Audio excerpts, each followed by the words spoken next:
তো hello everyone, দাঁড়াও। তো তোমরা এখন কি করছো কমেন্টে জানাবে।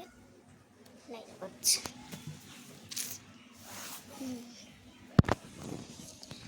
তো এখন কি করছো তোমরা কমেন্টে জানাবে। দেখছিলাম কি করছে। তো আমি কি করব জানি না, কেন করতে এসেছি সেটাও জানি না। তো এই ব্লগটা আমি বড় ভিডিওতে ছাড়বো মনে হয়। তো 1 মিনিট পরে, জানি না আজকের বৃষ্টি পড়ছে, তোমাদের ওখানে কি বৃষ্টি পড়ছে? এখন তো ছিটছিট করে বৃষ্টি পড়ছে, জানি না।